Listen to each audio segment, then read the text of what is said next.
আজকের ভিডিওর টপিক ইস্তিগফার কতদিন করলে জীবনে অলৌকিক পরিবর্তন আসে। আসসালামু আলাইকুম রহমতুল্লাহি ওয়া বারাকাতুহু। প্রিয় বন্ধুগণ, একটা শব্দ যে শব্দ মানুষের ভাগ্য বদলে দেয়, একটা আমল যেটা বন্ধ দরজা খুলে দেয়, একটা জিকির যেটা গুনাহ মাফ করায়, রিজিক বাড়ায়, দুঃখ দূর করে, এমনকি অসম্ভবকেও সম্ভব করে দেয়, সেই আমলটির নাম হচ্ছে ইস্তিগফার। আপনি কি জানেন, অনেক মানুষ এমন আছে যাদের জীবন অন্ধকারে ডুবেছিল, ঋণে জর্জরিত ছিল, কোনো দোয়া কবুল হচ্ছিল না, কিন্তু শুধু আস্তাগফিরুল্লাহ পড়তে পড়তে একদিন আল্লাহ তাদের জীবন পাল্টে দিয়েছেন। আলহামদুলিল্লাহ।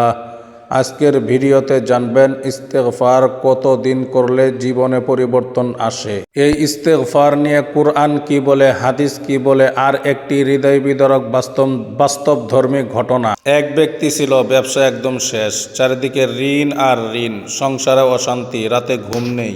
একদিন ফজরের পর মসজিদের এক বৃদ্ধ তাকে বললেন, বাবা, বেশি বেশি ইস্তেগফার পড়ো। লোকটি অবাক হয়ে বলল, এতে কি হবে? বৃদ্ধ লোকটি বললেন, মানুষের কাছে না গিয়ে আল্লাহর কাছে চাও, আল্লাহর কাছে যাও। তারপর সে প্রতিদিন 1000 বার পড়া শুরু করলো, আস্তাগফিরুল্লাহ, আস্তাগফিরুল্লাহ। প্রথম কয়েকদিন কিছুই বুঝল না, কিন্তু সে থেমে যায়নি। প্রথম 10 দিন পর এক পুরনো পাওনা টাকা ফিরে এলো। 20 দিন পর নতুন কাজের সুযোগ পেল। 1 মাস পর তার মুখে হাসি ফিরে এলো। আলহামদুলিল্লাহ। সেই ব্যক্তিটি কাঁদতে কাঁদতে বলেছিল, আমি বুঝেছি সমস্যা টাকা না, সমস্যা ছিল আল্লাহ থেকে দূরে থাকা। হয়তো আপনার জীবনেও আজ সমস্যা আছে, কিন্তু কে জানে আপনার মুক্তি হয়তো শুধু একটা ইস্তেগফারের মাধ্যমেই লুকানো রয়েছে। ইস্তেগফার কতদিন করলে পরিবর্তন আসে জীবনে? অনেকেই প্রশ্ন করে, কতদিন ইস্তেগফার করলে ফল পাওয়া যায়?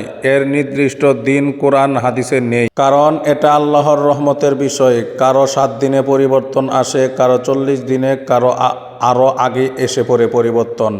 মূল বিষয় হলো ধৈর্য এবং আন্তরিকতার সহিত এই আমলটি করতে হবে। সহিহ বুখারী শরীফের হাদিস নাম্বার 6307 নাম্বার। রাসূল সাল্লাল্লাহু আলাইহি সাল্লাম নিজেই দিনে 70 বারের বেশি ইস্তেগফার করতেন। আল্লাহি ইন্নী লা আস্তাগফিরুল্লাহ ওয়া আতুবু ইলাইহি ফিল ইয়াউমি আকসার মিন 70 মাররাতান।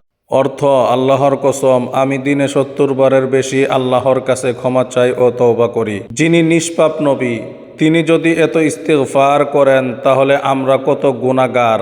যার কোনো গুনাহ ছিল না, তিনি যদি দিনে 70 বারের বেশি তওবা করেন, তাহলে তো আমাদের গুনাহ ভরা জীবন। তাহলে আমাদের দিনে কতবার ইস্তেগফার পড়া উচিত? কমেন্ট বক্সে লিখে যান প্রিয় বন্ধুগণ। আপনার দোয়া কবুল হচ্ছে না, হয়তো গুনাহ বাধা হয়ে দাঁড়িয়ে আছে।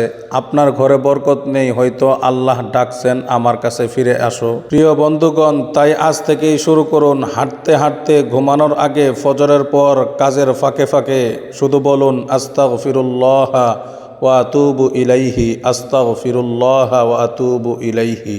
আজকের ভিডিও শেষ করার আগে একটা অনুরোধ, আজ থেকেই প্রতিদিন অন্তত 100 বার ইস্তেগফার পড়া শুরু করুন, আর কমেন্টে লিখুন আস্তাগফিরুল্লাহ, যেন এই জিকির আপনার জীবনেও পরিবর্তনের সূচনা হয়। ভিডিওটি শেয়ার করুন, হয়তো আপনার একটি শেয়ারে কারো জীবন বদলে যাবে।